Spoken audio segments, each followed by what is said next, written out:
चलिए भाई, आज हम लोग पढ़ते हैं इलेक्ट्रिक पोटेंशियल।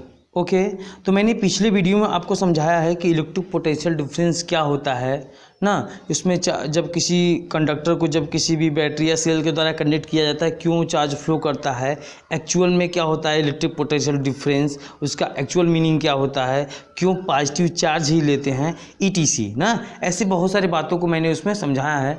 अगर वो वीडियो आप नहीं देखे हो तो उसको देख लोगे तो यह पॉइंट जो होगा और आपको और ज़्यादा अच्छे से समझ में आएगा। चलिए फिलहाल देख लेते हैं, तब पर भी इसमें मैं आपको वादा करता हूँ आपको अच्छे से समझ में आ जाएगा। ठीक है, चलिए भाई अब देखते हैं इलेक्ट्रिक पोटेंशियल होता क्या है। It is the amount of work done in moving a unit positive charge from infinite to given point in the electric field. ठीक है, देखते हैं भाई, लिखते हैं इसका डिफिनीशन क्या हो जाएगा भाई। इट इज द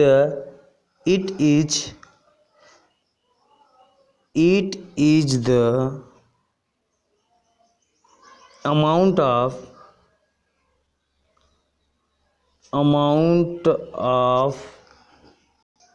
ये क्या होता है। It is the amount of work done in moving a unit positive charge from infinite to a given point in the electric field. जैसे मान लीजिए क्या है, कोई ये इलेक्ट्रिक फील्ड है। ठीक है, इलेक्ट्रिक फील्ड क्या होगा, मान लीजिए कहाँ पर कोई चार्ज है, कोई भी चार्ज, किसी प्रकार का कोई चार्ज है। ठीक है, या कोई चार्ज हो गया ना। तो अब इसके अराउंड में वो पूरा रीजन, इसके अराउंड में वह पूरा रीजन जहाँ तक यह चार्ज किसी दूसरे चार्ज पर अपना एक फोर्स एक्सपीरियंस कर सकता है, वो पूरा का पूरा रीजन क्या हो जाता है, इस चार्ज का इलेक्ट्रिक फील्ड हो जाएगा। क्लियर हुआ बात। ठीक है, अच्छा अब समझो यूँ कि ये जो चार्ज होता है, ये चार्ज जो होता है, इसकी जो लाइनें होती है कहाँ तक जाती हैं भाई, हम मान के चलते हैं कि इनफाइनाइट तक चल के जाएंगी। कहाँ तक जाएंगी, ये जो चार्ज होंगी ये कहाँ तक जाएंगी, इनफाइनाइट तक जाएंगी, या फिर कह सकते हो अनडिफाइंड डिस्टेंस। वो जो डिस्टेंस होगा वह डिस्टेंस कितना होगा, अनडिफाइंड, वो बता नहीं सकते हो कि वो डिस्टेंस कितना दूर होगा। जैसे आप आसमान में अपना टार्च जलाओ तो जो टार्च की रोशनी है कितनी दूर तक जा रही है, हम उस बात को डिफाइंड नहीं कर सकते हैं, तो इसको अनडिफाइंड कर सकते हैं, या फिर कह सकते हैं इनफाइनाइट दूरी तक जा रही है। क्लियर हुआ बात। अच्छा अब ये चार्ज है, तो अब हम किसी चार्ज को इनफाइनाइट से, मान लीजिए पॉइंट इनफाइनाइट हो गया, इनफाइनाइट से किसी चार्ज को ले आने में, मान लीजिए किसी पॉइंट ए पर लाने में, जो किसी चार्ज, कोई चार्ज मान लीजिए क्या है 1 कूलम का हम चार्ज है ना, कोई क्यू चार्ज था ना, जिसका क्या था यूनिट पॉजिटिव चार्ज है, यह 1 कूलम का। ठीक है, Q नॉट लिखा जाता है जब टेस्टिंग चार्ज लेते हैं, हर क्लास में आपको पढ़ाया जाएगा।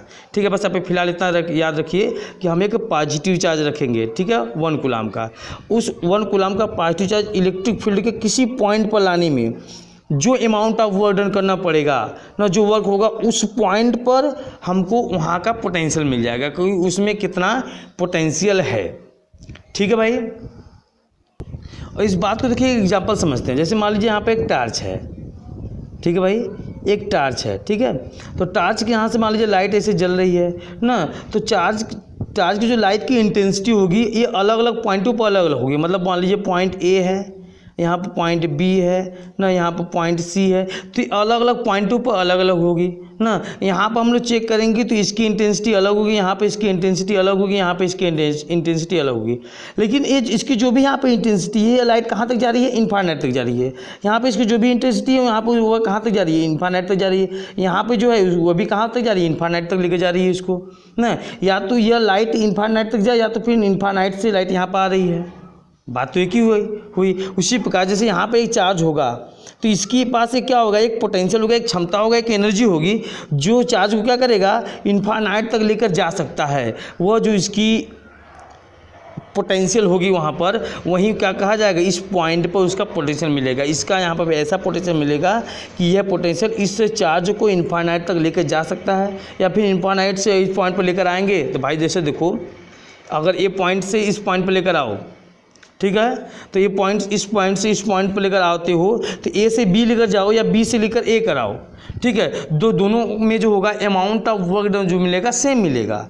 चाहे मैं ए टू बी लेकर जाऊँ, चाहे बी टू ए लेकर आऊँ, दोनों में जो अमाउंट ऑफ वर्क डन है वो बिल्कुल क्या होता है, बिल्कुल ही सेम होता है। तो वही बात कहा गया क्या कि इनफाइनाइट से किसी चार्ज को इलेक्ट्रिक फील्ड में किसी पॉइंट पर लेकर आना पड़ेगा, तो जो अमाउंट ऑफ वर्क डन होगा वह क्या हो जाएगा, वहीं क्या हो जाएगी, उसकी electric potential at that point हो जाएगी ना भाई। अब इसको और जब पास लेकर आओगे तो भाई सोचो ना, ये चार्ज मान लीजिए पॉजिटिव, ये मान हमने पॉजिटिव चार्ज रखा हुआ है, तो ये चार्ज है, तो इसको जब इसके पास लेकर जा रहे हैं तो हमको यह इसको रिपल कर रहा होगा, हमको मेहनत करना पड़ेगा, वर्क डन करना पड़ेगा, ये ढकेल रहे हैं इसको, ठीक है। तो अब क्या है, जो वर्क डन करना पड़ रहा है तो इसके पास जितनी ज़्यादा पोटेंशियल होगी तभी यहाँ पर ढकेल पाएगा। अगर यहाँ तक ये आ गया, अगर ये यहाँ तक आ गई तो इसकी पोटेंशियल और भी बढ़ जाएगी।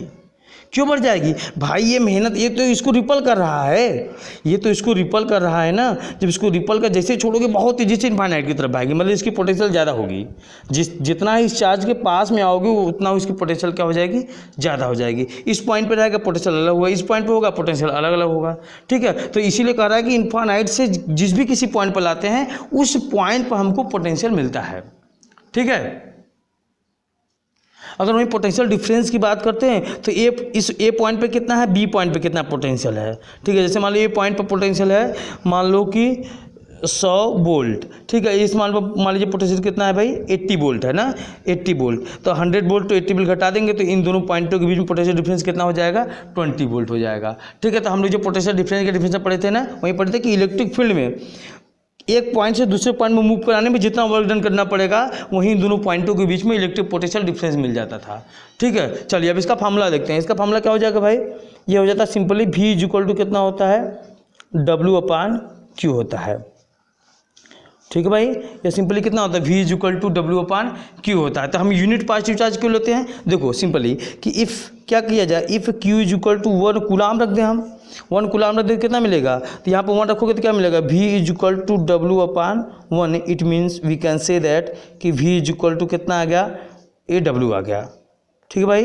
V = कितना हो गया, W। तो यही क्या हो गया कि it is the amount of work done to moving a unit coulomb charge. यह जब जो पोटेंशियल होगा यह वर्क डन के बराबर हो जाएगा अगर क्या होगा, अगर यूनिट कूलाम चार्ज को फ्लो कराते हैं तब, इसीलिए लिया जाता है यूनिट कूलाम चार्ज। समझ में आ गया बात भाई, नहीं इसीलिए हम लोग यहाँ पर डिफाइन करने के लिए यूनिट कूलाम चार्ज ले लेते हैं। जैसे भाई समझो ना, जैसे आप वेलोसिटी को अच्छा नाम दिखाओगे, वेलोसिटी = क्या, डिस्प्लेसमेंट अपॉन टाइम कहते हो। तो एक तो डिफिनेशन ये होता था रेट ऑफ फ्लोइंग ऑफ,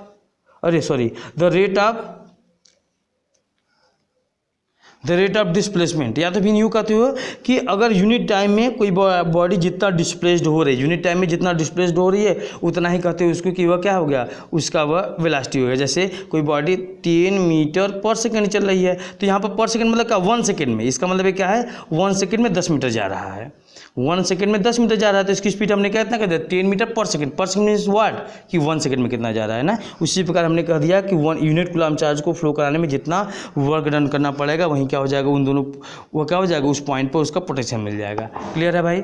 चलिए अब इसका यूनिट देख लेते हैं हम, ठीक भाई। इसकी जो ऐसा यूनिट होती है वो क्या होती है, वोल्ट होती है। अच्छा एक और यूनिट भी लिख सकते हो, देखो W की यूनिट क्या होती है, W ये वर्क है, वर्क यूनिट क्या होती है भाई, जूल होती है।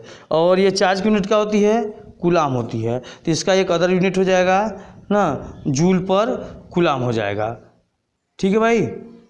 अच्छा कभी कभी डिफाइन करने का कहता है कि डिफाइन करिए कि 1 वोल्ट क्या होता है, क्या डिफाइन करने का कहता है कि 1 वोल्ट बताइए क्या होता है। देखिए जब भी कभी आपको 1 डिफाइन करना हो तो क्या करिए, पहले तो फार्मूला लिख लीजिए, V = कितना हो गया भाई, W/Q हो गया, ठीक है। तो अब सबका यूनिट लिख लो, सबका यूनिट क्या हो जाएगा, V का यूनिट वोल्ट, W का यूनिट क्या हो गया भाई, जूल हो गया, और चार्ज का यूनिट क्या हो गया, कूलाम हो गया,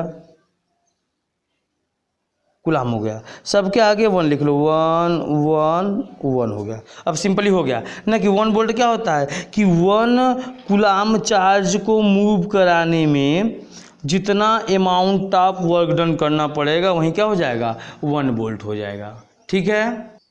चलिए भाई देखिए क्या होता है, 1 वोल्ट इज इलेक्ट्रिक पोटेंशियल, या क्या 1 वोल्ट एक ऐसा पोटेंशियल है जबकि क्या हो, इफ़ यदि 1 joule amount of work done has been done to moving a unit positive charge from the infinite a given point in the electric field ना। आप किसको रटो मत, आप ऐसे समझो कि 1 वोल्ट पोटेंशियल डिफरेंस क्या है कि जब 1 कूलाम चार्ज को इनफाइनाइट से इलेक्ट्रिक फील्ड के किसी पॉइंट पर मूव कराने में यदि 1 जूल वर्क डन करना पड़ता है, ठीक है। यदि किसी यूनिट पॉजिटिव कूलाम चार्ज को इन्फानाइट से इलेक्ट्रिक फील्ड के किसी पॉइंट पर मूव कराने में यदि 1 जूल वर्क डन करना पड़ता है तो वह अमाउंट ऑफ वर्क डन कितना हो जाता है, 1 वोल्ट हो जाता है। क्लियर, ठीक है। इसको भाई आप राइट डाउन कर लीजिए। अच्छा, अगर एक क्वेश्चन कभी कभी और पूछ लेता है कि ये जो इलेक्ट्रिक पोटेंशियल होता है यह कैसा है, तो यह एक स्केलर क्वांटिटी होता है ना। पूछा था वेक्टर है कि स्केलर है, तो ये it is the scalar quantity. ठीक है, चलिए भाई राइट डाउन कर लो। थैंक यू, मिलते हैं फिर नेक्स्ट वीडियो में। अगर आप चैनल पर नए हो तो प्लीज़ चैनल को सब्सक्राइब कर लीजिए ताकि आपको नोटिफिकेशन मिलती रहे जो भी वीडियो अपलोड की जाती हैं। ठीक है भाई, थैंक यू।